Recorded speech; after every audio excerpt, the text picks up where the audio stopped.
سورہ کافرون مکی صورت ہے، ہجرت سے پہلے نزول ہوا۔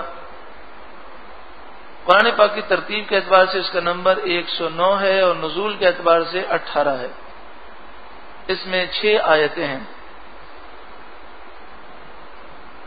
اس سورہ مبارکہ کا جو شان نزول ہے وہ یہ ہے کہ نبی اکرم صلی اللہ علیہ وآلہ وسلم کے پاس کفار آئے اور کہنے لگے کہ آئیے ہم صلح کر لیتے ہیں، 1 سال ہم آپ کے رب کی عبادت کرتے ہیں، پھر 1 سال آپ ہمارے بتوں کی پوجا کریں۔ آپ نے فرمایا یہ نہیں ہو سکتا۔ تو کہنے لگا اچھا چلیں یوں کر لیں کہ ہم آپ کے رب کی عبادت کریں گے، مگر شرط یہ ہے کہ آپ ہمارے بتوں کو ہاتھ لگا لیجئے تعظیم کے ساتھ۔ آپ نے فرمایا تم ایمان لاؤ نہ لاؤ، تم دین اسلام قبول کرو نہ کرو تمہاری مرضی، مگر میں تمہارے بتوں کو تعظیم سے ہاتھ بھی نہیں لگاؤں گا۔ تو اس پر یہ سورہ مبارکہ نازل ہوئی، اور اس میں ہمیں بھی درس ہے کہ ہم کسی ہندو کو تبلیغ کریں اور وہ کہے کہ جناب آپ ہمارے مندر میں آئیں تو ہم آپ کی مسجد میں آئیں گے، ہم آپ کے مندر میں نہیں آ سکتے، آپ ایمان لاؤ تو تمہارا نصیب، نہ ایمان لاؤ تو تمہاری بد نصیبی، ہم کفر و شرک کے اڈے میں نہیں جا سکتے۔ کسی عیسائی کو تبلیغ کریں تو وہ کہتا ہے جی آپ ہمارے گرجے گھر آئیں، ایک محفل آپ ہماری اٹینڈ کریں پھر ہم آپ کی اٹینڈ کریں گے، ایسا نہیں ہو سکتا۔ کسی بدعقیدہ بد مذہب، کسی گستاخ نبی یا گستاخ صحابہ سے بات کریں تو وہ کہتا ہے جی آپ ایک دفعہ ہمارے جلسے میں آئیں پھر ہم آپ کے جلسے میں آئیں گے، تو ہمیں جانے کی اجازت نہیں ہے، کیونکہ اگر وہ ایمان لائے گا تو اس کا بھلا ہے، ہم اس کی خاطر گناہ نہیں کر سکتے۔ تو ان کے جلسوں میں، جلوس میں، اجتماع میں، ان کی محفلوں میں، ان کے عبادت خانوں میں جانا ہمارے لیے جائز نہیں ہے،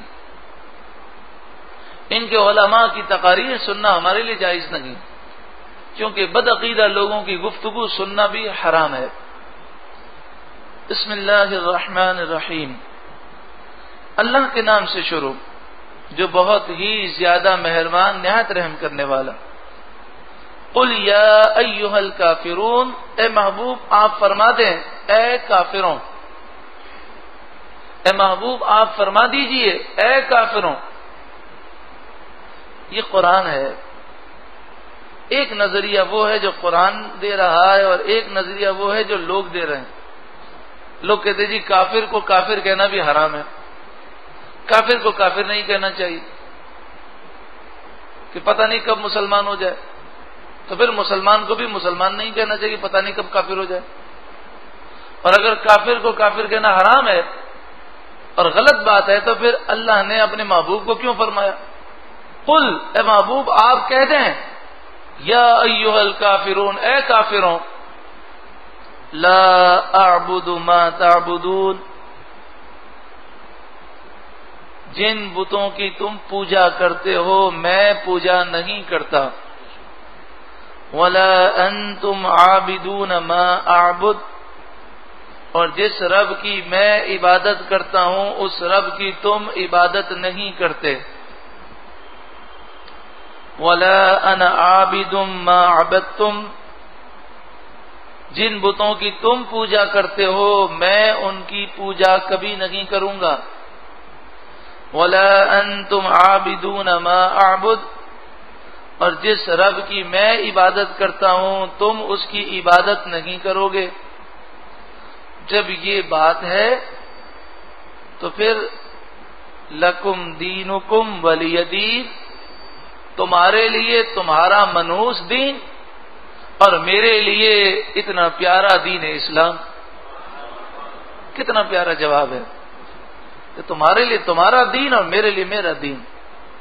اللہ تبارک و تعالی ہمیں دین اسلام پر استقامت عطا فرمائے۔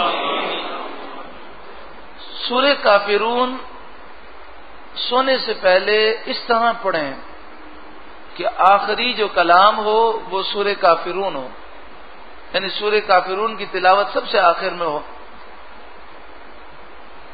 پھر اگر کوئی وظیفہ پڑھ لیں یا کوئی گفتگو کر لیں تو پھر سورہ کافرون پڑھیں، یعنی سونے سے پہلے آخری جو ہم کچھ پڑھیں تو وہ سورہ کافرون ہو، تو انشاءاللہ تعالی خاتمہ ایمان پر نصیب ہوگا۔ درود پاک پڑھ لیجئے۔ مولایا صلی وسلم دائما ابدا علی حبیبک خیر الخلق کل